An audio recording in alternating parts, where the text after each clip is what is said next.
సువిశాలమైన స్థలంలో ప్రభు మనకి ఇవ్వబోతున్నాడు. ఏడాది తిరిగే లోపే ప్రభు మనకిస్తారంతే. ఇది ఓపెన్ చేయి.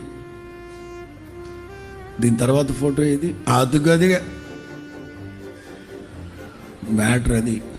సహోదరుని ప్రేమింపని వాడు తాను చూడని దేవుణ్ణి ప్రేమింపలేడు. ఈ వాక్యం అర్థమైతే జనాలు ఈ పెద్ద పెద్ద మందిరాలను అసహించుకుంటారండి. నిజంగా ఈ వాక్యం అర్థమైతే ఈ పెద్ద పెద్ద మందిరాలు కట్టడం కొరకు లక్షలు ఇస్తుంటారు కదా, అవి ఆపివేస్తారండి ఈ వాక్యం అర్థమైతే. వసన జాన్ వెస్లీ ఇతనికి పెద్ద పెద్ద మందిరాలు కట్టి దేవునికి మహిమ అనాలని అనడం అనేది ఇతనికి ఇదొక వ్యసనం అండి. వాక్యంతో సంబంధం లేదు, ఇదొక వ్యసనం ఇతనికి. దాని కొరకు జనాల్ని ఎమోషనల్గా, అంటే వాక్యంతో సంబంధం లేకుండా ఇది దేవుని మందిరం, దేవుని పరిశుద్ధ మందిరం అంటూ జనాల్ని మోసం చేస్తున్నారండి, మోసం చేస్తున్నారు.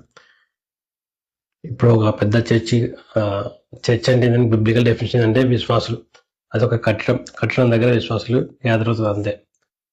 ప్రభు వచ్చినప్పుడు విశ్వాసులు ఎత్తబడతారు, ఇవి ఖాళీ బూడిదైపోతాయి, ఇవి ఎందుకు పని రాకుండా పోతాయి. సో ఎత్తబడే విశ్వాసుల మీద ఖర్చు పెట్టకుండా ఈ యొక్క మందిరాలు అంటే వీటి మీద కోట్ల మీద ఖర్చు పెడుతుంటారండి, కోట్ల మీద ఖర్చు పెడుతుంటారు. ఒక పెద్ద మందిరం కడదాం అనగానే జనాలు లక్షలు ఇస్తారండి.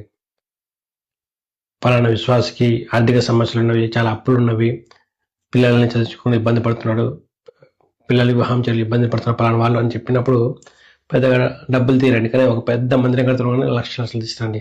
అంటే వీళ్ళకి ఈ వాక్యం అర్థం కాలే, వాళ్ళకి ఈ వాక్యం అర్థం కాలే. అపోస్తులు ఈ విధంగా పెద్ద పెద్ద మందిరాలు కడదామని అలా వెళ్ళి ఉంటే సంఘాలు విస్తరించేయండి, సంఘాలు విస్తరించే సువార్త మంది దాకా వచ్చేదా? ఏమర్థం చేసుకోండి వాక్యం. వీళ్ళు ఎంతసేపు పెద్ద పెద్ద మందిరాలు కడదామన్నాము. చూసారు ఇప్పుడు ఒకటి అది స్లైడింగ్ రూప్ ఉండేది, రిట్రాక్టబుల్ రూప్ ఉండేది కడుతున్నాము, ఆ డోర్స్ ఓపెన్ అయిపోతుంది. ప్రభు వచ్చినప్పుడు మనం అలా ఎత్తబడి అలా వెళ్ళిపోతూ ఉంటుండు. ఏం చెప్పాలి వీళ్ళకి?